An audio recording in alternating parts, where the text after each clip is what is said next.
미국 각지에 또 유럽에도 우리 한인타운들이 조성이 되어 있습니다. 그래서 종종 영화를 보면 영화의 장면 속에 간판이 한글로 된 것이 나옵니다. 얼마나 반가운지 몰라요. 영어로 막 얘기하고 하는 그런 영화에 정신없이 돌아가는 필름 속에서 한국 간판들이 나와요. 아바이 순대 이렇게 나오고 말이죠. 북창동 순두부 이러면서 간판이 나오면 굉장히 반갑습니다. 그런데 이 한글 정말 보기 싫은 장소가 있습니다. 나오지 말아야 될 장소에 한글이 등장할 때가 있어요.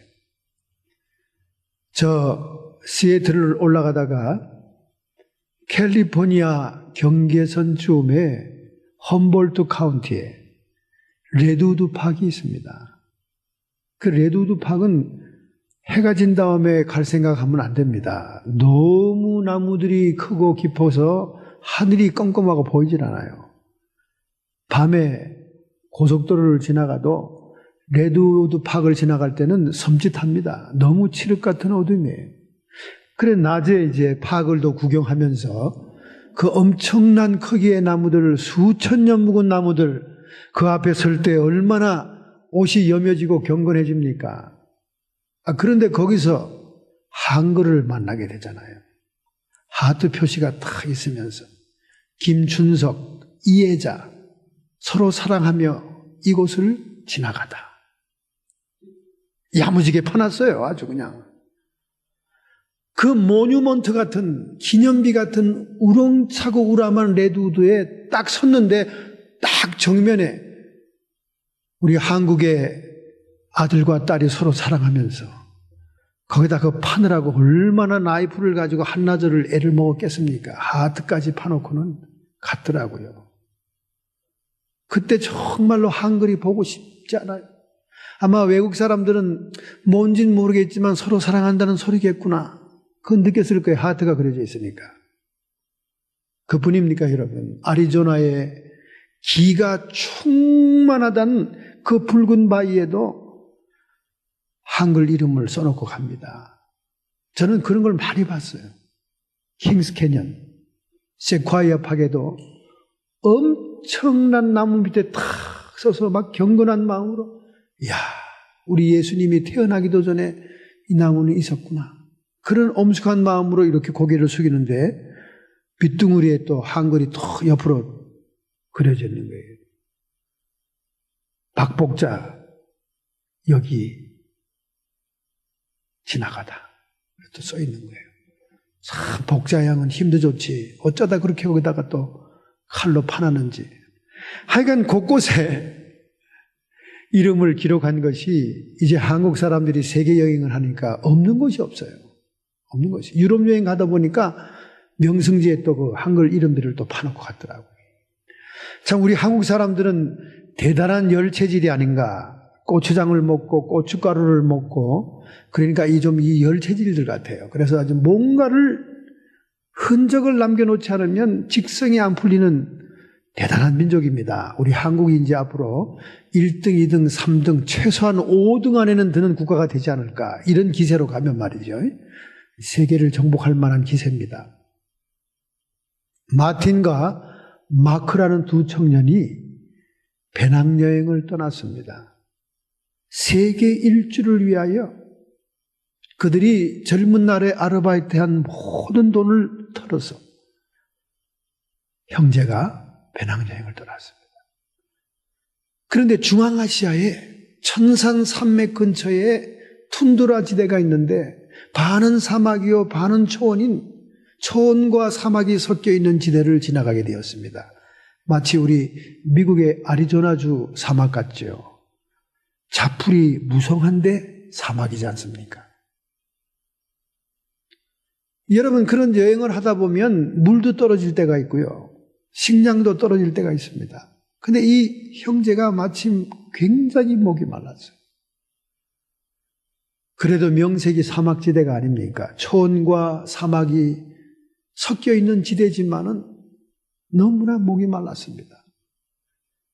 그러나 우물을 발견할 수가 없었는데 한참 가다 보니까 큰 모래 언덕 밑에 초원지대가 단단한 흙이 연결되면서 골짜기에 조그마한 샘물터가 발견된 거예요. 그냥 야생 그대로 흙더미, 돌멩이 몇 개 더미에서 물이 쫄쫄쫄 흐르고 있는 겁니다. 얼마나 신나고 행복감을 느끼는지 둘이서 정신없이 뛰어가서 배낭을 옆에다 내팽개치고 물을 먹느라고 정신이 없었습니다. 참 물이 맑고 깨끗하고 시원한 물이었어요. 근데 아무도 거기에 물 있다고 알아볼 수 없을 만큼 모래 언덕 밑에 초원이 이어지는 골짜기에 조그만 돌멩이 속에 약수터같이 있었던 겁니다. 그 시원한 물을 먹고 보니까 이 형제들이 참 기분이 좋았어요. 그리고 자기들이 서 있는 위치가 지구의 한 중앙 같은 느낌이 들었습니다.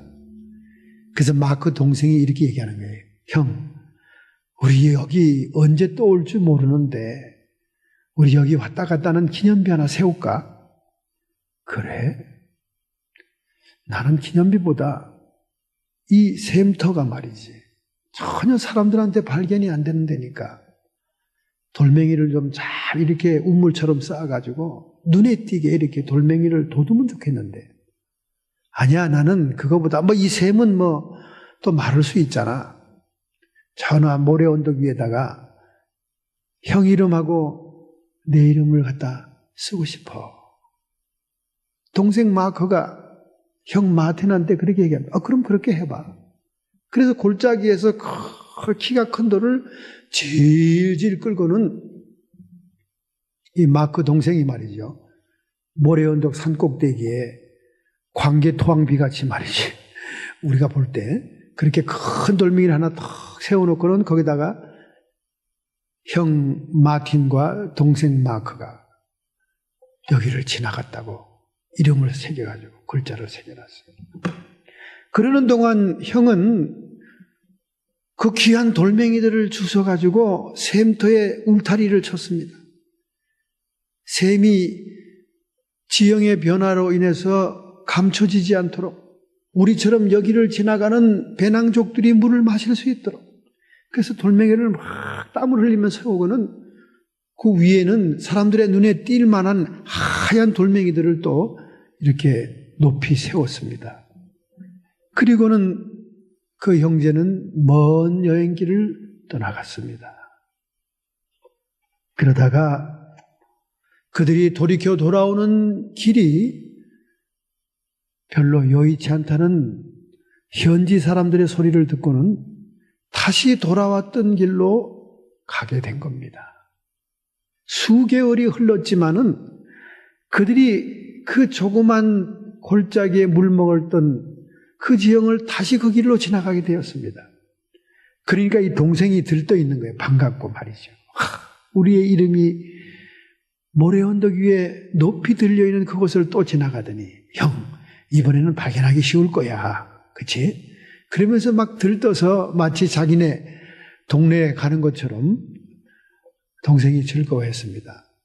그런데 그 근처에 아무리 가봐도 언덕 꼭대기에 긴 기념 비석이 보이질 않는 거예요. 동생이 막 서운해하는 겁니다. 어떻게 된 거야? 그래서 가봤더니 비석이 말이죠. 모래 언덕이, 이 사막은 모래 언덕이 자꾸 변합니다. 그래서 그 지형이 찾아보기 힘든 거죠. 그냥 굴러떨어져서 저 모래 구덩이에 처박혀 있는 거예요. 모래바람이 불고 폭풍우가 부는 동안 그 비석이 내동거라진 겁니다. 너무 깊이 파면서 꼬리만 조금 보이니까 모래 둔덕에서 파낼 수가 없을 정도로 단단하게 묻혀 있었습니다. 그러나 골짜기로 내려가 봤더니 많은 사람들이 지나가면서 그 우물물을 먹은 흔적을 느낄 수 있을 정도로 돌멩이들이 잘 쌓여 있고 물은 더 세차게 흘러내려오고 있었습니다. 형은 싱긋이 웃었습니다. 봐라, 너와 나의 이름이 뭐 그렇게 중요하겠느냐? 아무도 사람들이 기념비에 쓰여 있는 너와 나의 이름은 관심이 없었을 거야.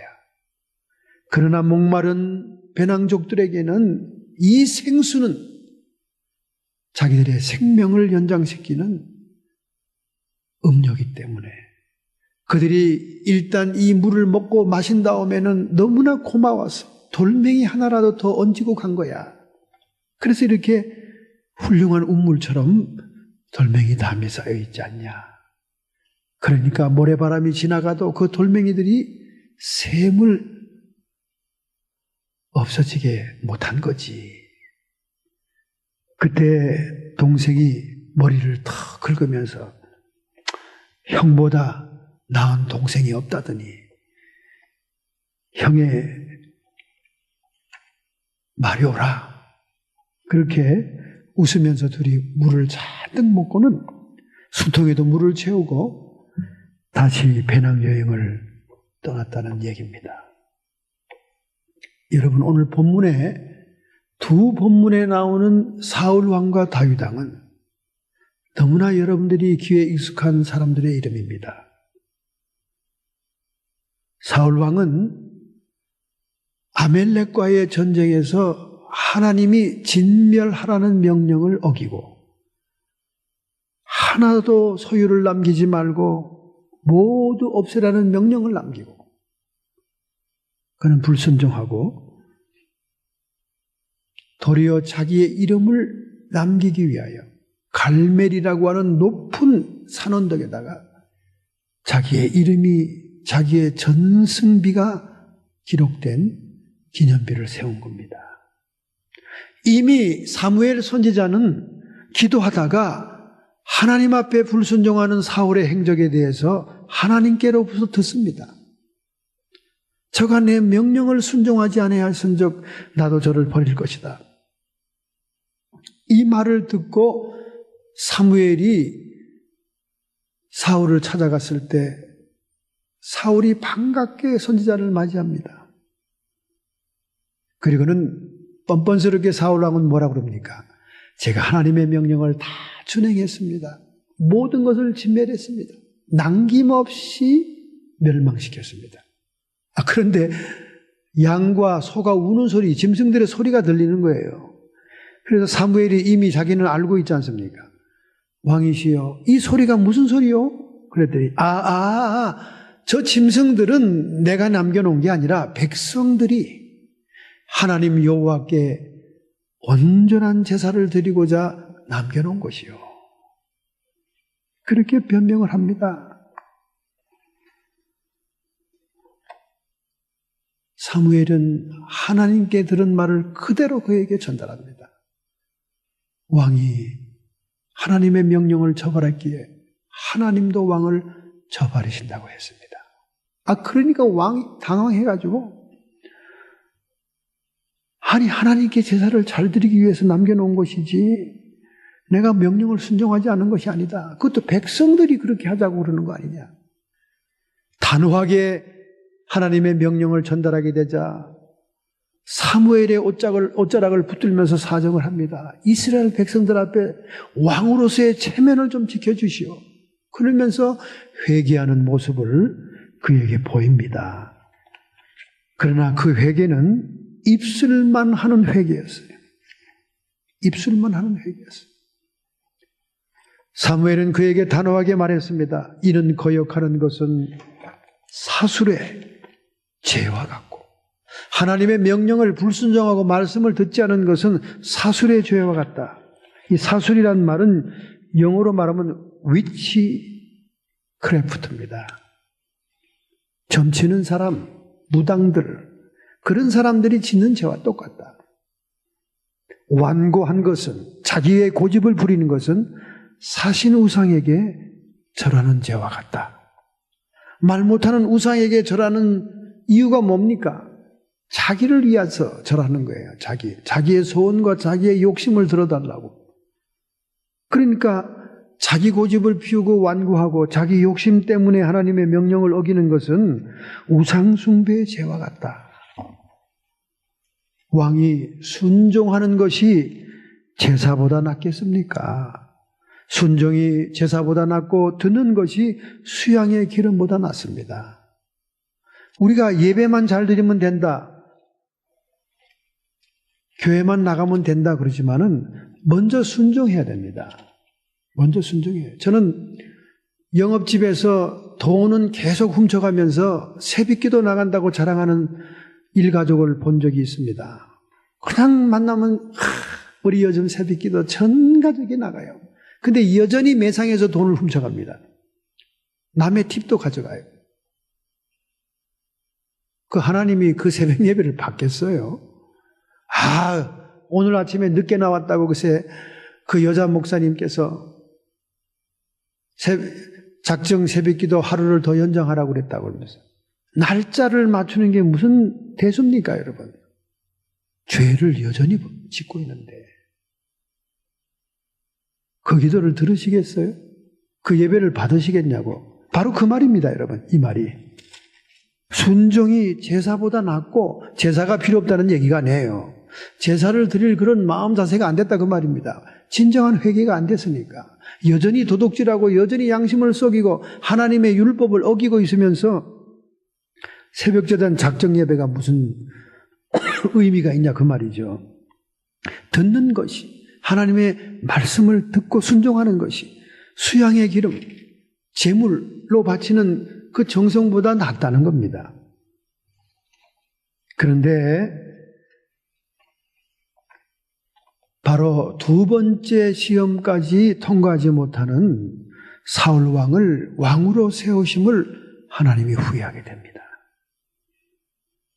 그리고 사무엘은 또 근심하게 됩니다.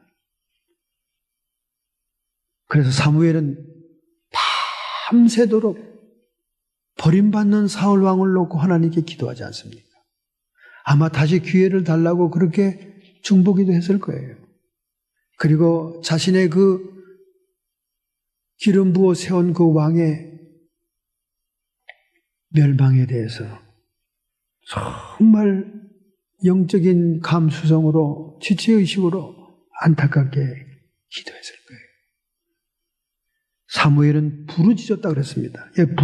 부르짖다는 말은 히브리 말로 자크란 말인데 도움을 청하기 위하여 남을 부를 때 쓰는 단어입니다. 하나님께 온 밤을 새어가며 도움을 청하는 기도를 했어요. 하나님, 그렇게 왕을 버리시면 어떡합니까?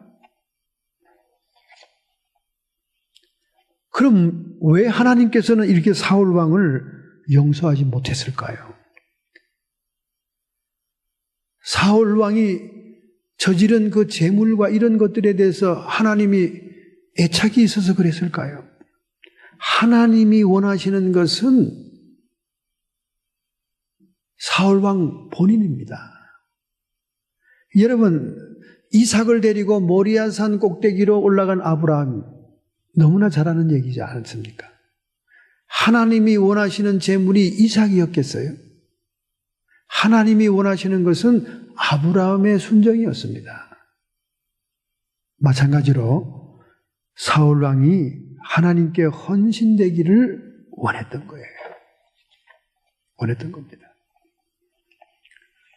이런 사울이 자기 욕심 때문에 자기의 이름을, 자기의 명예를 드러내기 위해서 자기 의의를 드러내는 행동을 한 거지요. 본래 사울은 겸손한 자였어요. 그래서 사무엘이 얘기한 것처럼 당신이 스스로 작게 여길 때 하나님이 왕으로 세우지 않았습니까? 그런데 이제 전쟁에 승리하게 되니까 교만해져서 자기 이름을 갈멜산 꼭대기 높이 기념비를 세우고 교만이 들어왔습니다. 그리고 자기 욕심 때문에 진멸하는 그 소유물을 남겨서 욕심을 채우려고 했던 것입니다. 이름에도 불구하고 사울은 자기 잘못에 대한 고백이 없었어요. 백성들이 그랬다. 그리고 거기다 종교적인 이유까지 갖다 붙입니다. 하나님께 온전한 예배를 제사를 드리기 위해 재물을 남겨둔 거지. 이렇게 핑계하는 종교인들이 얼마나 많습니까? 얼마나 많아요. 우리 가까운 주변에 많아요. 가까운 주변에. 정말 백만장자에 가까운 사람이 있었어요. 성도들 가운데. 있었습니다. 목회하는데 무슨 사람은 못 만났겠습니까, 여러분? 많은 사람이 지나가지 않습니까, 목회. 근데 이 사람은 자기 전 재산을 다 하나님께 바쳤다고 선포합니다. 그걸 고르반이라고 그래요. 성경에도 나옵니다. 부모를 섬기기 싫은 자식들이 자기의 재물과 부동산과 이런 걸 다 고르반, 하나님께 미리 바쳤다고 선포합니다. 그러면 부모들이 손을 댈 수가 없잖아요. 그 예수님이 그 가증스러운 위선적인 죄를 지적하지 않습니까? 너희 자식들이 부모를 공양하지 않으려고 자기의 재산과 물질과 부동산과 모든 걸 고르반 하나님께 이미 드렸다 이렇게 얘기한다는 거예요. 그 뒤로는 자기들이 쓰면서 똑같은 사람이 있었어요. 백만장자입니다. 엄청난 재물이 있어요. 그런데 자식도 많았어요. 그런데 뭐라 그러냐면 목사님 다 바쳤습니다. 저는 그렇게 얘기하는 거예요. 아, 그러세요. 참 훌륭한 결단을 하셨네요. 세상에 미련이 없고 하늘나라만 바라보는 신앙이 그렇습니다. 그런데 그 사람이 그 말대로 정말로 하나님께 헌신한 물질이었으면 얼마나 하나님께 인정을 받았겠어요. 말은 그렇게 해놓고 뒤로는 자기를 위해서 다 사용하더라고요. 자기를. 정작 바쳤다는 말만 하지 하나님 나라와 하나님의 교회를 위해서 헌신하는 건 없었다 그 말입니다. 이런 가증스러운 종교인들이 수도 없이 많아요. 수도 없이 많아요. 예수님 당시에 바리새인과 사두개인들이 그랬다니까. 과부의 재산을 다 뺏어가면서 다 하나님께 드리자고 그러면서 의지할 데 없고 두려움에 사로잡혀 있는 과부들을 그 재산들을 다 빼앗아가지 않습니까? 이 바로 사울이 짓는 이 종교적인 위선죄입니다. 오늘날 폭하면 우리 미국 성도들도 그러잖아요. 아, 목사님, 제가 이 돈 가지고 뭘 하겠습니까? 하나님의 영광을 위하여. 목소리도 떨려가면서 그러면서 달러를 본다고 얼마나 시간을 투여하고 뛰어다닙니까? 다 하나님의 영광을 위해서 한다면서. 말은 번들어야 해요. 말은 누가 못합니까? 말은 누가 못해요. 바로 사울이 이런 립싱크의 회개를 했기 때문에 두 번 다시 그를 재고해보고 기회를 주지 않고 하나님이 버리신 겁니다. 왜냐하면 하나님은 인간의 중심과 동기를 보시기 때문에 그래요. 오늘 종교인들이, 오늘 교회 나오는 교인들이 수없이 예수의 이름을 팔고 있지만은 하나님은 그 중심을 돌아보고 있는 거예요. 하나님은 그 마음보를 알고 있는 겁니다. 하나님은 그 동기를 다 카운트하는 거예요. 얼마나 많은 사람이 예수 이름 팔아 자기 욕심을 채우냐 그 말이죠. 이건 무서운 죄입니다. 육두문자로 욕을 해댄 예수님의 성품에 맞지 않는 말투는 바로 이런 사람들에게 했던 거예요. 독사의 자식들아, 독사의 자식은 마귀의 자식이라는 말입니다. 화 있을 찐저 서기관과 바리새인들이여, 너희들은 회칠한 무덤과 같다. 오늘 그런 분들이 너무 특별히 정치하는 종교인들, 명분과 말하는 것은 너무나 이타적이고 남들을 사랑하고 남들을 배려하는 것처럼 말하면서 뒤로는 지새끼 챙기고 지 아들에게 세습하고 모든 물질을 다 자기 앞으로 해놓고 회개해야 됩니다. 버림받아요. 그런 인간들은 다 지옥으로 떨어집니다. 지옥은 뭐 나중에 가봐야 할 것이고 이런 인간들도 많아요. 그건 훗날 얘기고 지금 당장 여기서 잘 먹고 잘 살면 땡이고 여기서 힘 있고 세력이 있으면 사람들이 아부하고 쫓아오는데 종교의 이름으로 자기 욕심을 채우는 사람들이 많습니다. 우리 세상에는 5가지의 욕심이죠. 눈에 보이는 물건 탐합니다. 시각적인 욕심입니다. 귀에 들려오는 소리를 탐하죠. 청각의 욕심입니다. 코로 스며드는 냄새를 탐하지 않습니까? 후각의 욕심이죠. 혀로 스치는 감칠맛을 탐하지 않습니까? 미각의 욕심입니다. 몸에 닿는 감촉, 부드럽고 컴포트하고 촉각의 욕심이 있지 않습니까? 이처럼 인간의 욕심의 통로는 오감을 통해서 들어오는 겁니다. 이 육체의 정욕을 따르다 보면 욕심에서 벗어날 수가 없는 거죠. 낯선 동네에서 여관집을 하는 늙은 부부가 있었습니다. 늙은 부부. 여러분, 늙을수록 노탐이 있는 거예요. 나이 드신 분들은 나이 들어가면서 자꾸 욕심을 깨트려야 됩니다. 늙을수록 욕심이 더해요. 저는 가라지 세일할 때요, 늙은 부부가 가라지에 앉아서 세일하는 집은 절대 안 갑니다. 나이 어린 젊은 사람들이 가라지 세일하는 데는 제가 한번 기웃거려 봐요. 왜 그런지 아십니까? 가라지 세일 전문가의 견해가 들어가 있는 거예요, 제가. 가라지 세일 제가 얼마나 많이 다녔겠어요. 미국에 오자마자 말이죠. 값싼 물건들을 구입해야 되니까. 제가 $1 주고 양복을 입었었어요. $1 주고. 그 양복을 입고 TV에 한 3년간 나왔더니 우리 조카들이 그 내용을 알지 않습니까? 아이고, 삼촌하고 같이 가라지 세일 가서 산 까만 양복인데 TV에 계속 입고 나오니까 아유, 삼촌, 그 $1짜리 그만 입어. 하도 사정을 해서 조카들이 불쌍해서 제가 버렸습니다, 그걸. 지난번에 이사할 때. 그런데 가라지 세일 가보면요, 젊은 부부들은 다 $1를 넘지 않아요. 물건들이 25센트, 50센트. 재미로 하는 거예요, 재미로. 재미로 뜨거운 태양에서 썬팅하려고 하는 거예요. 그런데 늙은 부부가 하는 가라지 세일 가면 20불 이하짜리가 없어요. 전부 다 55불, 간땡이 그게 200불. 제가 성찬대를 한다고 200불짜리 탁자를 사온 거를 지금도 후회하고 있습니다. 너무 속상해서 지금 비 맞는 자리에 갖다 놨어요. 빨리 죽으라고. 그걸 200불 주고 샀다니까. 나중에 그게 원목이래. 저 플레젠트 여기 넘어가는 언덕에 아주 부자 동네라서 쏘기지 않겠지 하고 샀는데, 너무 좋아요. 성찬 때 하면 좋겠다. 우리 기도원에 성찬 때 하자.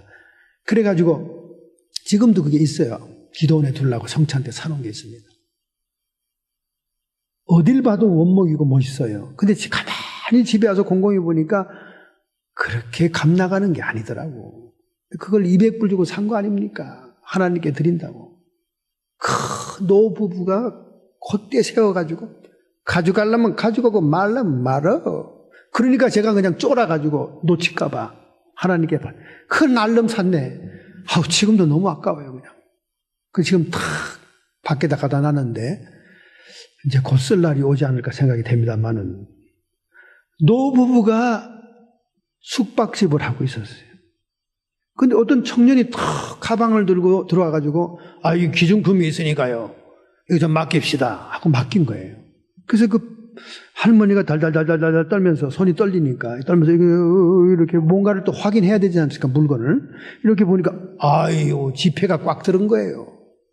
그래서 얼른 닫고는 알았다 그러면서 탁 해서 줄로 묶어가지고 탁 물건 보관대에다 집어넣습니다. 그리고는 귀뜸을 영감탱이한테 한 거예요. 여보, 저기 백 안에 현찰이 꽉 찼어. 응? 그래? 그런 현찰은 우리 평생에 처음 보는 거지? 그러면요, 그것만 있으면 우리가 뭐 여기 서가지고 카운터 보고 할 필요가 없겠네? 당근이죠. 당근이라는 말이 그때는 안 나왔겠지만은. 그러면서 어떡하냐고 둘이 궁리하다. 호박씨를 먹이면 숏텀 메모리에 문제가 생겨서 내일 아침에 갈 때 분명히 가방을 잊어버리고 갈 거요. 그래서 호박씨를 좀 먹입시다. 그래서 이제 물을 떠가지고 가면서 호박씨를 잔뜩 담아서 들어간 거예요. 아유, 할머니가 웃으면서 청년, 그저 여행에 피곤할 때는 이 호박씨가 최고라고. 여기에 그냥 영양분이 많아가지고. 그 청년은 내일 갈 길도 머니까 호박씨를 밤새 까먹은 거예요. 할머니, 할아버지는 호박씨를 먹었으니까 틀림없이 내일은 머리가 망각이 들어와가지고 가방을 안 찾아갈 것이다. 그리고 마음에 들떠서 뭐 우리가 훔친 거 아니잖아. 청년이 잊어버리고 가면 그냥 그게 우리 거지. 둘이서 그냥 싱글벙글 좋아가지고 그랬습니다. 드디어 아침밥을 탁 식당에서 먹고 대접을 받은 이 청년이 구두끈을 탁 매는 거예요. 할머니는 눈치만 보는 겁니다. 구두끈을 다 매고 문을 열고 나가려고 그러다가 도로도로 쓰더니 아이고 할아버지 제가 어저께 맡긴 그 가방 주셔야지요. 그 가방을 날름 찾아가는 거예요. 그러니까 옆에 푹 집. 아유 머리가 똑똑하네. 호박씨를 그렇게 먹었는데도 안 잊어버리네. 그럼 간 거예요. 할머니가 뭐 찾아간 걸 어떡하겠어. 그렇다고 우리가 훔칠 수는 없는 거 아니에요? 그랬더니 할아버지 그렇긴 하지. 그러면서 이제 장부를 이렇게 들치는데 할아버지가 이 청년 숙박료는 내고 갔나? 했더니 식당 밥 먹은가 본데. 아유 이렇게 보니까 돈을 안 내고 간 거야. 아이고 숙박료하고 식당 밥 먹은 값을 까먹고 가고 가요. 아 그러게 왜 호박씨를 그렇게 먹여? 그렇게 됐다는 거 아닙니까 여러분? 그 욕심을 부리면 도로 당하는 것입니다. 그뿐이 아니에요. 이 기념비를 세운다는 것은 참 하나님 앞에 망령된 일입니다. 전쟁의 승리에 대해서는 하나님께 영광 돌리고 단을 쌓고 예배하면서 감사를 드려야지.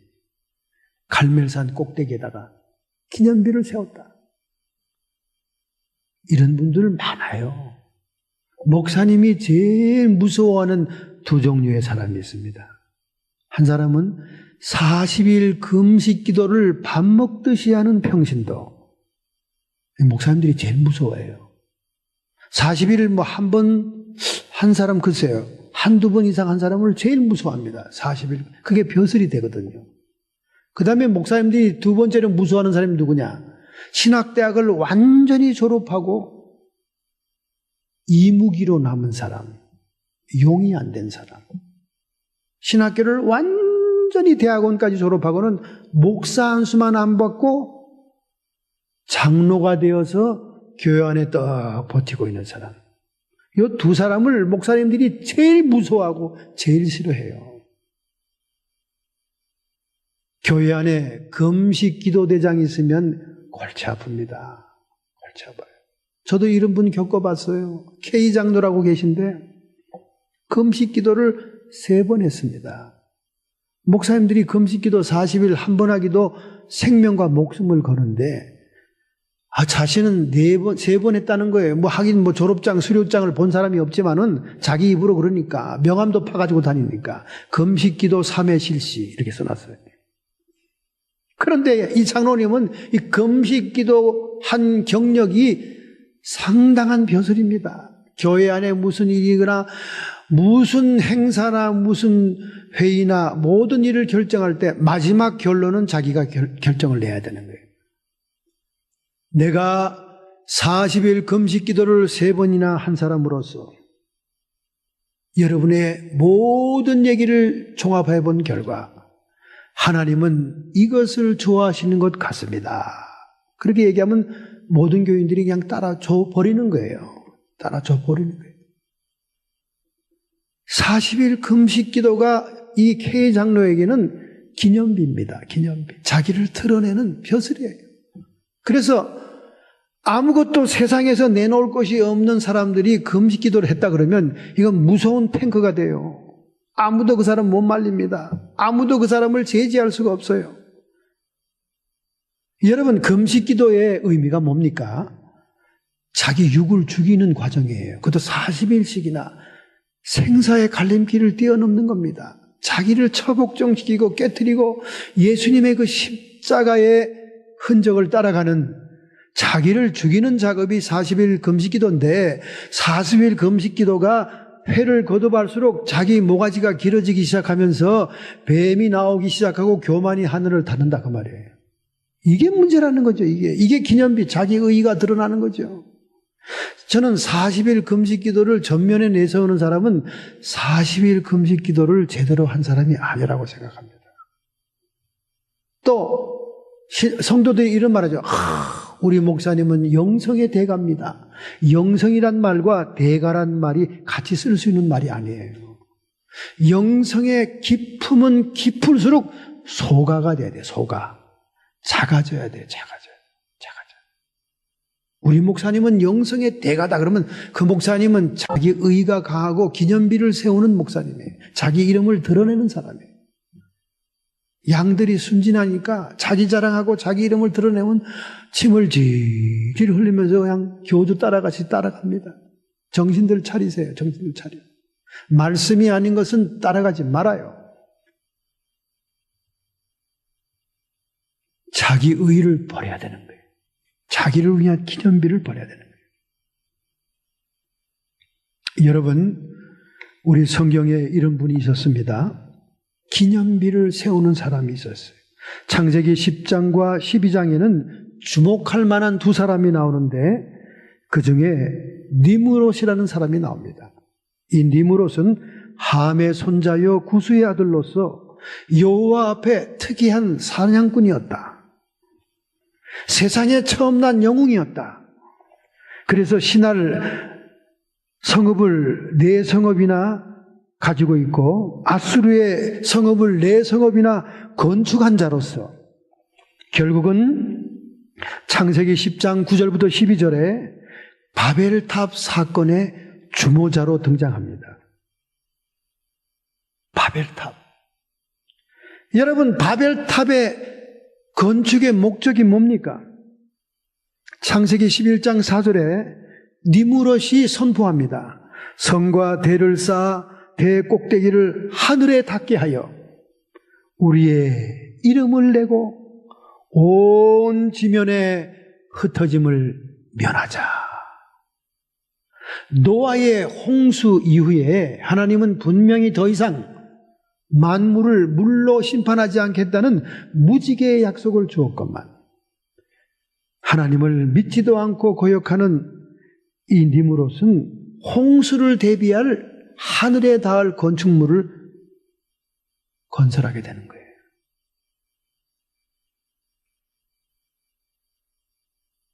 그리고 우리들의 이름을 내자. 하나님께 영광 돌리는 게 아니라 우리의 이름을 내기 위해서 바벨탑을 쌓자. 여기에 비해서 창세기 12장에 나오는 아브라함은 어떻습니까? 아브라함은 창세기 12장 8절에 그가 그곳에서 여호와를 위하여 단을 쌓고 여호와의 이름을 불렀더라. 아브라함은 가는 곳마다 정착하는 곳마다 여호와를 위하여 단을 쌓습니다. 자기의 이름을 내기 위해 단을 쌓은 게 아니에요. 여호와를 위하여 단을 쌓고 자기의 이름을 기념비에 새기는 게 아니라 여호와의 이름을 불렀더라. 이 니므롯 바벨탑과 아브라함의 단이 평행선을 그리면서 성경 전체로 연결되어 요한계시록까지 옵니다. 그래서 요한계시록에서 바벨탑은 멸망할 바벨론 시티가 됩니다. The Great City 바벨론. 바벨론이 멸망하죠. 그런데 아브라함이 쌓던 그 단은 무엇이 됩니까? 요한계시록 21장 새 예루살렘, The Holy City가 되잖아요. The Holy City. 여러분, 바벨탑은 The Great입니다. 거대한 도시 바벨론입니다. 세상에서는 크고 화려하고 장엄한 것을 추구합니다. 위대한 것을 추구합니다. 그러나 새 예루살렘은 크고 화려한 것이 중요한 게 아니에요. The Holy City, 거룩한 성이냐, 거룩한 것이 중요했습니다. 그러므로 사울 왕은 자기 욕심을 위하여, 자기 이름을 내기 위하여 기념비를 세운 기념비의 사람이었습니다. 자기 의의를 주장하고 종교의 이름으로, 하나님 여호와의 이름으로 자기의 죄악을 합리화했던 버림받은 왕이 되었다고 말해요. 그래서 이 기념비가 성공하는 것은, 기념비가 상징하는 것은 이 세상의 성공 문화를 상징합니다. 성공. 세상에서는 성공하면 최고예요. 성공한 자가 으뜸입니다. 이런 성공 문화가 오늘날 현대 교회에 들어왔습니다. 그래서 가난하고 힘없고 돈 없는 것도 억울하고 분한데 교회 안에서조차 부자고 건강하고 잘 사는 사람들은 믿음이 좋아서 하나님의 축복으로 잘 되었다, 이렇게 취급을 해주니까 교회 안에서 소자들은 갈 데가 없는 거예요. 우리가 지질이 못 살고 힘들고 병력하고 핸디캡이 된 것은 우리의 믿음이 하나님께 인정을 못 받아서 그랬구나, 그렇게 누르는 겁니다. 이게 성공 문화가 오늘날 교회에 들어온 거예요. 여러분, 이 성공 문화의 본부가 어디입니까? 가든 그로브의, 오렌지 카운티 가든 그로브의 크리스탈 처치 아니었어요? 모든 것이 다 잘 될 것입니다. 모든 것을 다 파지티브하게 긍정적으로 생각하십시오. 번영신학을 주장하던 그 교회는 사라지지 않았어요. 유리로 화려하게 지었고 황금탑처럼 아름다운 수정탑이 서 있었지만은 지금은 존재도 없지 않습니까? 기념비적인 이 문화는 성공 문화입니다. 이것은 하나님과의 사이를 자꾸 분리시키는 거예요. 분리시키는 거예요. 인본주의적인 문화가 형성되는 겁니다. 결국 죄와 사망의 법이 지배하는 삶이 되는 겁니다. 선악과 원리에 의해서 사는 거예요. 나에게 좋은 것은 좋은 거야. 나에게 좋게 하는 사람은 우리나라 아군이야. 나에게 좋은 건 좋은 거지. 나에게 나쁜 건 나쁜 거야. 모든 선악의 기준을 자기 중심, 자기 욕심, 자기 이해관계로 수준을 삼아 나가는 죄와 사망의 법이 지배하는 삶. 그래서 버림받을 수밖에 없는 거예요, 하나님께는. 이 시대는 자기의 이름을 위해서 기념비를 세우는 시대가 아니라 요한복음 4장 24절에 예수님께서 선포하듯이 이때는 아버지께서 이렇게 자기를 예배하는 자를 찾으시느니라. 어떻게? 신령과 진정으로 마음을 다해서 마음의 중심이 하나님을 향하고 뜻을 다하고 목숨을 다하여 성령과 말씀으로 드리는 예배자를 찾는 시대다. 이렇게 하나님 마음까지 살피는데 그렇게 위선적으로 자기 욕심을 포장하고 합리화하고 변명하면서 결국 하나님의 종이 될 수가 없죠. 자신의 모든 행위의 책임 전가를 백성에게 하고 합리화하지 않습니까? 이런 사람은 결코 하나님의 종으로 쓰임받을 수 없습니다. 심지어 사무엘 선지자는 사울을 버리겠다 할 때 밤을 새워 자기에게도 책임이 있는 것처럼 울부짖으면서 하나님께 중보하잖아요. 이런 자기의 책임을 느끼고 그런 무게감을 느끼는 사람들만이 하나님의 종이 될 수 있는 거지, 이런 공적인 인물이 될 수가 없는 거예요. 그래서 사울 왕은 버림을 받았습니다. 그럼 두 번째 사람은 누굽니까? 사무엘하 6장 15절에 다윗과 온 이스라엘 족속이 즐거이 부르며 나팔을 불고 여호와의 궤를 메어 오니라. 드디어 다윗은 20년 동안 사울에게 쫓기는 도망자의 신세로 온 산속을 헤매고 다니다가 헤브론에서 유다의 왕으로 옹립될 뿐만 아니라 모든 지파들이 이스라엘 왕으로 추대합니다. 그래서 그는 7년 만에 예루살렘에 사는 여부수족을 쫓아내고 예루살렘 성을 다윗의 성으로 하여 수도를 천도하죠. 그래서 통일 국가를 이룹니다. 그러나 통일 국가를 이룬 다윗 왕의 마음속에는 너무나 가책이 있었어요. 그 뭐냐? 블레셋 기앗 여아림에 언약궤가 있다 그 말입니다. 이방 족속들에게 언약궤가 빼앗겼다 그 말입니다. 엘리의 대제사장 가문 홈리와 비누아스가 블레셋에 밀리게 되자 여호와의 법궤를 앞세우면 이길 줄 알고 끌고 나갔다가 도리어 블레셋에게 뺏겼다 그 말이에요. 하나님의 언약궤는 하나님의 영광이 임재하는 장소입니다. 그러나 엘리 시대는 하나님의 영광이 떠난 이가봇의 시대였어요. 영광이 이미 떠났건만 그들은 무속적으로 미신적으로 언약궤를 전쟁터에 끌고 나간 거예요. 결국 그들은 적군에게 언약궤를 빼앗기지 않았습니까? 다윗 왕은 통일왕국의 왕이 되고 예루살렘 성을 수도로 삼고 난 다음 진정하고 온전한 하나님의 예배가 회복되기 위하여 그는 장막을 쳤지만은 거기에 노란 자유와 같은 언약궤가 없는 겁니다. 그래서 블레셋을 치러 가지 않습니까? 하나님께 묻고 하나님이 가르쳐준 전략대로 전쟁에 대승을 합니다. 그래서 제1차 언약궤를 운반 시도하죠. 얼마나 마음이 급합니까? 얼마나 그 다윗의 열정을 막을 자가 어디 있겠어요?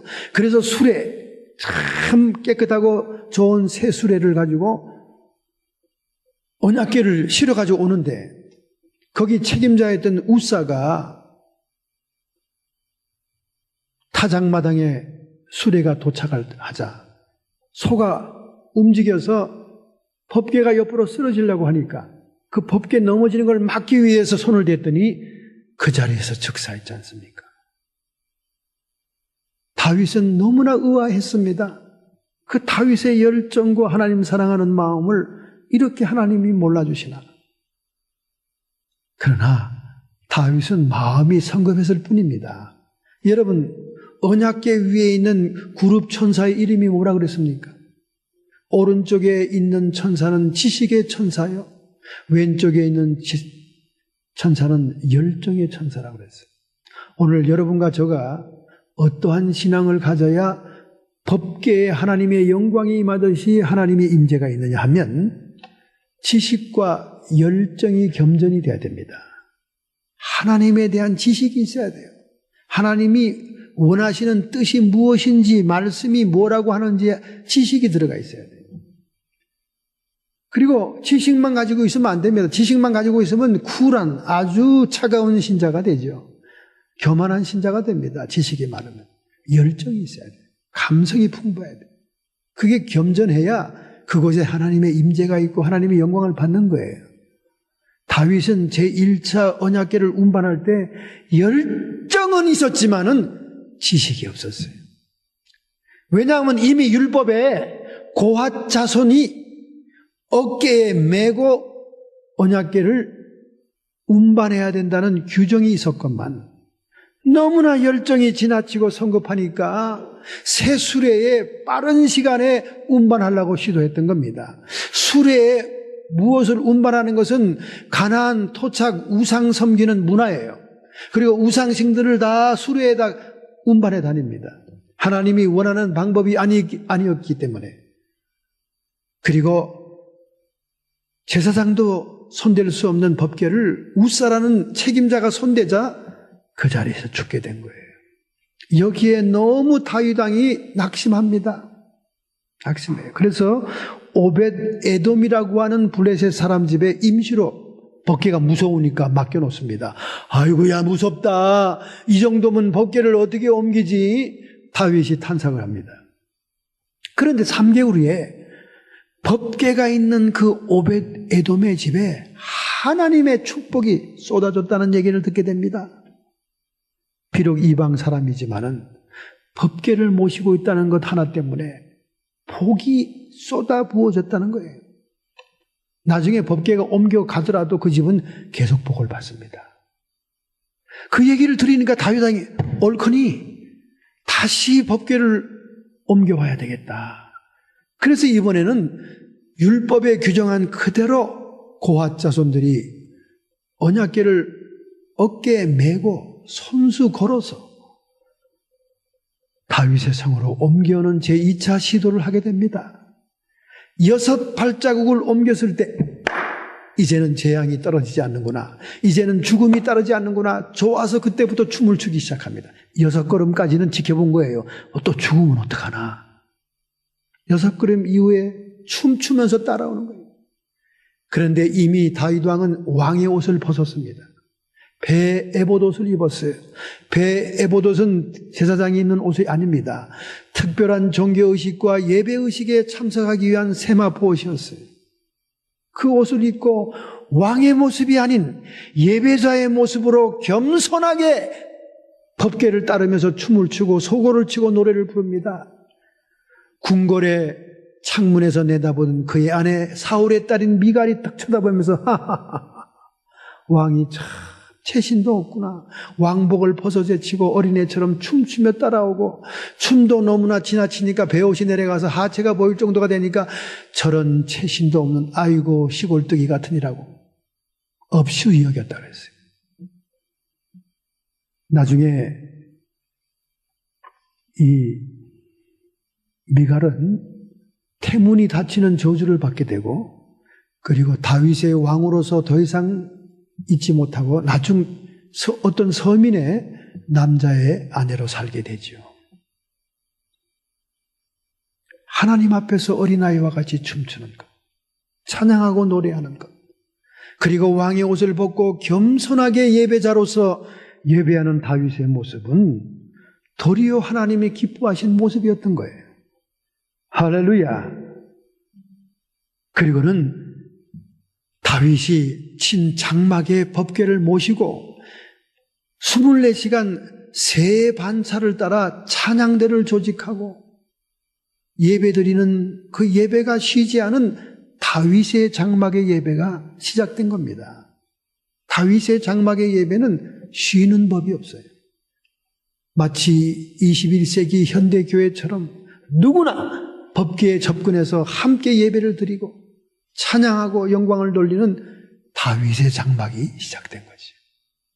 그래서 이 다윗의 장막의 회복을 성령 시대를 통해 하나님이 기다리는 거 아닙니까? 다윗은 언약궤를 갖다 놓고 번제를 드립니다. 자신의 죄와 백성의 죄를 사하는 짐승을 태워 올리는 번제와 하나님과 우리 사이의 화목제, 하나님의 영광이 떠나고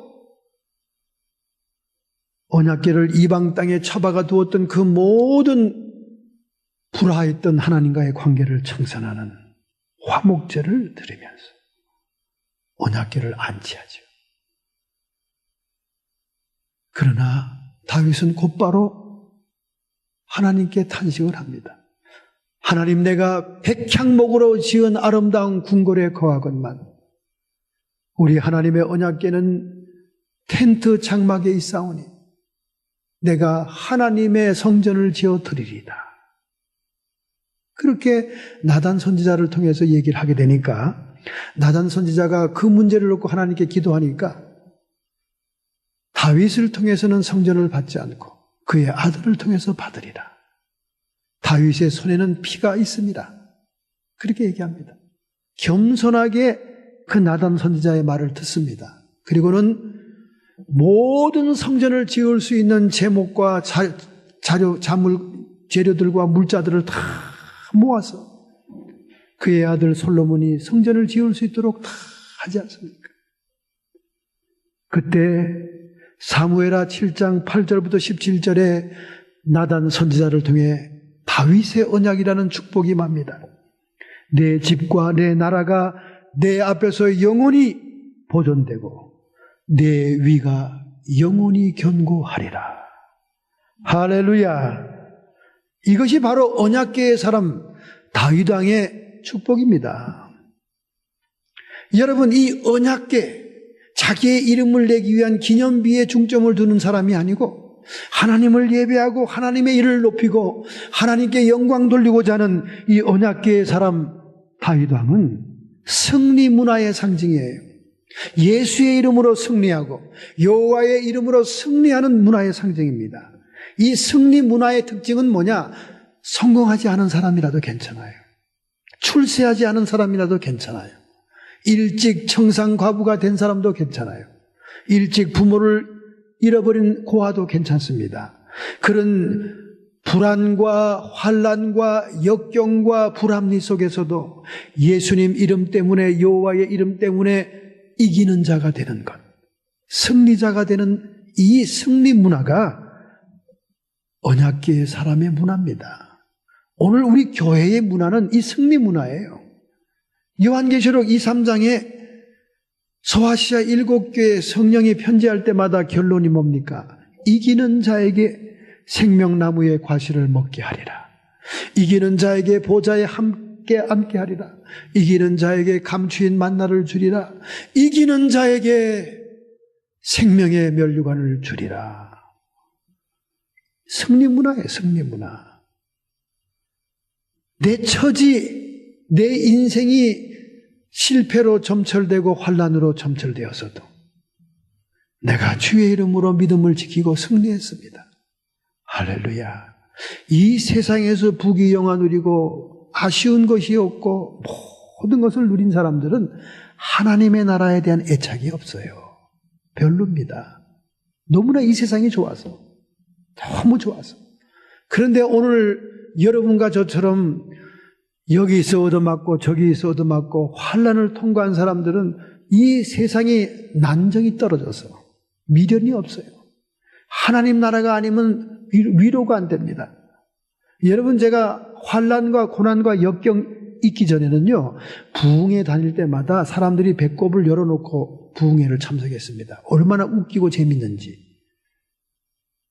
요즘 뜨는 그 제이 목사님 웃기는 건 그 좀 뭐라 그럴까, 좀 억지라고 그럴까, 좀 이상해. 어쨌든 좀 이상해. 껄쩍지근해. 유머도 좀 자연스럽고 성경적이고 좀 그래야 되지 않습니까? 굉장히 재밌었어요. 그래서 우리 누님들이 참다 보면서 그래, 네가 연단과 환난을 통과하더니 유머가 사라졌다, 그런 거예요. 유머가 사라졌다. 제가 어릴 때부터 웃기는 사람이었어요. 되게 웃겼습니다. 한동안 제가 부흥회 다니면 엄청 웃겼어요. 엄청 웃겼습니다. 그런데 연단과 환난을 겪지 않은 사람들은 웃기면 은혜 받았다고 생각해요. 웃기면 은혜 받았다고 그래. 야, 이번 강사님 되게 은혜 있어. 웃으면. 그런데 인생이 웃기는 인생이 아니더라고. 제가 연단과 환난을 겪어보니까요, 웃을 일이 없더라고. 사람이 심각해져요. 인생의 쓴맛과 조직의 쓴맛을 보면요, 웃길 여유가 없더라니까. 미국 사람들이 유머가 많은 것은 생활에 여유가 있어 그래요. 순탄하기 때문에 그렇습니다. 동양 사람들이 왜 이렇게 인상팝니까? 공항을 지나갈 때 전부 다 간첩들 같잖아요. 왜 그렇습니까? 동양 사람들은 그만큼 민생고에 고달픈 거예요. 연단, 환난, 외침, 전쟁에 시달린 겁니다. 웃음이 어디 있어요? 오늘 여러분도 마찬가지예요. 지금 여러분들이 또 인생의 연단에 통과한 사람들이라 얼굴에 웃음이 별로 없지 않습니까? 이런 데다가 제가 자꾸 웃겨보세요. 저 목사님이 참 실없네. 목사님이 뭐 줬다고 저렇게 웃어? 맨날 웃겨? 참 웃기는 목사야. 이럴 거란 말이에요. 어? 그러니까 여러분이 심각하니까 저도 심각해야 되고, 저도 인생의 쓴맛을 봤으니까 심각할 수밖에 없고, 제가 웃기려고 아무리 노력해도 요즘 웃기는 얘기가 생각이 안 나요. 예전에는 그냥 설교하면서도 웃기는 얘기가 어디서 그렇게 샘솟는지 처음부터 끝까지 웃다가 만드니까. 그래서 내가 오늘 웃기러 왔나, 코미디하러 왔나, 복음을 증거하러 왔나, 내가 착각될 때가 있을 때가 있어요. 설교 끝나고 내려가면서, 야, 내가 오늘 복음을 제대로, 십자가 복음을 전하지 못했구나, 이런 후회가 많았습니다. 근데 뭐 사람들은 은혜 받았다니까, 뭐 좋다니까, 목사님 또 다음에 또 오셔야 돼요. 한 군데에 5번 간 교회도 있어요. 부흥에 웃기는 목사라고. 근데 우리 교회는 회복 성전 아닙니까? 수룹바벨 성전이잖아요. 수룹바벨 성전이라는 것은 바벨론 포로라고 하는, 예루살렘 멸망이라고 하는 온갖 세상의 막장 고난과 연단을 받은 후에 세워지는 영광의 교회가 아닙니까? 그래서 수룹바벨 성전을 바라본 노인들과 사람들이 다 통곡을 하지 않습니까? 그 솔로몬의 화려했던 금빛 성전은 어디 가고 이처럼 초라한 성전인가? 그렇게 그들이 탄식할 때 하나님이 선지자를 통해서 뭐라고 그럽니까? 이전의 영광보다 크리라. 사람 보기에 외모와 겉모습과 사치와 화려한 것은 솔로몬 성전을 따라갈 수 없지만, 그러나 이 초라한 성전에 하나님의 임재, 하나님의 영광은 그 솔로몬의 영광과 그 성전에 비교할 수가 없다. 왜 그렇습니까? 바벨론 포로라고 하는 나라 잃은 슬픔과 환난을 겪은 백성이 아닙니까? 이제는 처절하게 뼈저리게 회개한 백성들이 아닙니까? 그 회개한 백성에게 임재하는 하나님의 영광이 얼마나 크겠냐 그 말입니다. 여러분, 말씀을 들으면서 여러분만 은혜 받는 게 아니에요. 저도 깜짝 놀라면서 은혜를 받습니다. 왜? 제가 생각지 못한 말씀들이 설교를 준비할 때도 생각나고 말씀을 증거하는 때도 나오고 하니까, 야, 이거 참 희한하네. 연단 훈련 받은 자에게 주시는 하나님의 축복이에요. 지금 집에 가면 옛날 설교 테이프 다 있습니다. 뭐 다 있진 않아요. 많이 버렸어요. 이번에 이사하면서 큰 이민 보따리 그냥 아쉽지만 잘 가라 테이프더라. 그리고는 버렸습니다. 왜냐하면 갖다 넣을 곳이 없어가지고. 우리 처남은 그 아날로그 테이프를 CD로 바꿔주겠다고 버리지 말라고 그랬는데 그 노력과 그 힘이 얼마나 들겠어요. 그 많은 테이프 말이죠. 어마어마한 테이프들. 또 부흥회 설교한 테이프들은 카피하라고 줬더니 오리지널을 서로 가져가가지고 찢어버려서 설교한 테이프는 하나도 남지 않았어요. 근데 틈틈이 제 설교가 남아있고 또 우리 아버님의 부흥회 설교 또 테이프도 남아있어요. 제가 어쩌다 한번 들어봅니다. 지금 설교가 훨씬 깊이 있고요. 지금 설교가 훨씬 영적입니다. 왜 그렇습니까? 승리 문화의 말씀이라 그래요. 이기는 자의 말씀이라 그렇습니다. 연단과 환난을 통과한 다음 하나님과 연합하고 하나님께 순종하지 않으면 살 수 없는 삶이기에 예배에 영광 돌리는 것에 집중하는 그런 마음으로 사니까 생명과 성령의 법이 지배하는 삶이 된다 그 말입니다. 할렐루야. 요한계시록 5장 5절에 보면 인봉한 책을 뜯을 사람이 없어서 사도 바울도 통곡하고 거기에는 사람들이 통곡하니까 하나님이 천사들 통해서 뭐라고 얘기합니까? 다윗의 뿌리가 된 유다의 사자 어린 양이 있지 않느냐. 그러면서 어린 양 예수가 인봉한 책을 뜯는 것을 보여줍니다. 바로 그 예수님을 일컬을 때 다윗의 뿌리, 유다의 사자라고 합니다. 이처럼 다윗의 왕조는, 다윗의 보좌는 하나님의 언약대로 영원히 예수 그리스도 메시아를 통해서 보존되고 있는 것입니다. 할렐루야. 그러므로 오늘 여러분들은 사울처럼 여러분의 이름을 남기겠습니까? 교회 봉사하고 활동하고 교회에서 헌신해도 여러분의 이름이 인정받고 높여져야 보람을 느낍니까? 말없이 묵묵히 보이지 않는 곳에서 우리 하나님께만 인정받고 하나님만 알아준다면 나는 기쁘다 하는 마음으로 언약궤의 사람이 되겠습니까? 예배의 사람이 되겠습니까? 오직 하나님만 영광 돌리고 예수의 이름만 자랑하는 사람이 되겠습니까? 사도 바울은 다소의 부유한 상인집의 아들이었습니다.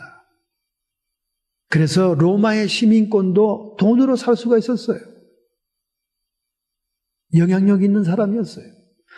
그리고 그는 가말리엘 문화에서 우수한 교육을 받았습니다. 그는 자랑할 것이 많았어요. 내놓을 것이 많은 바리새인입니다. 그러나 그가 뭐라고 고백합니까? 나는 세상에 있는 모든 것을 분토와 같이 여긴다. 세상의 모든 학문을 초등학문으로 여긴다. 하나님을 아는 지식, 성령이 주시는 진리의 말씀이 가장 위대한 것이다. 나는 자랑해도 내 연약한 것을 자랑할 뿐만 아니라 예수의 이름만 자랑하리라. 할렐루야. 이것이 바로 언약궤의 사람인 것입니다. 이 지구의 종말에 자기의 이름을 내고 하나님을 대적한 바벨탑의 사람 니무롯이 시작한 The Great City 바벨론은 멸망하지만은 믿음의 조상 아브라함이 가는 곳마다 단을 쌓고 여호와의 이름을 불렀던 그 단이 홀리 시티, 새 예루살렘 성이 되어 신부가 단장한 것처럼 하늘에서 내려오는 영광스러운 교회라는 것입니다. 할렐루야. 오늘 여러분들이 언약궤의 사람이 될 때 다윗의 언약처럼 영원한 하나님 나라의 사람이 될 줄로 믿습니다. 결단하고 결심하는 마음으로 여러분의 가슴에 손을 얹기 바랍니다. 전능자의 손길이 오늘 우리와 함께하고 있습니다. 하나님의 영광의 옷으로 우리를 덧입혀주고 있습니다. 우리의 이름 내는 것이 우리의 관심사가 아닙니다. 오직 여호와 하나님의 이름이 영광을 받으시고 주님 홀로 예배 받아옵소서. 언약궤의 사람으로 거듭나야 될 줄로 믿습니다. 결단하고 결심하면서 가슴에 손을 얹읍시다. 하나님 아버지, 주님의 승리를 믿습니다. 성공 문화야 세상 문화가 교회 안에 들어와서 성도들을 타락시키고 있습니다. 오직 교회는 이기는 자를 훈련시키고 연단시키는 장소인 줄 믿습니다. 하나님 아버지, 방주교회처럼 세상을 이기는 교회 되어서 교회 안에서 안식을 얻게 해 주시옵시고, 광야교회처럼 자신을 이기고 겉사람을 깨트려 연단과 훈련의 과정을 통하여 하나님의 자녀로 거듭나게 해 주시옵시고, 정복교회처럼 사탄을 정복하고 이김으로 면류관 있고 보상이 있는 하나님 나라의 백성이 되게 하옵소서. 결단하는 모든 성도를 축복하심을 믿습니다. 육체의 모든 질병들은 쫓김을 받으라. 악한 마귀 사탄 귀신의 세력들아, 더 이상 우리의 가정과 자손들과 사업장을 회방하지 말고 우리의 주변에서 쫓김을 받을지어다. 떠나가고 물러가라. 예수 그리스도께서 승리하셨음을 선포한다. 예수님의 이름으로 감사하며 축복하며 기도하옵나이다. 아멘.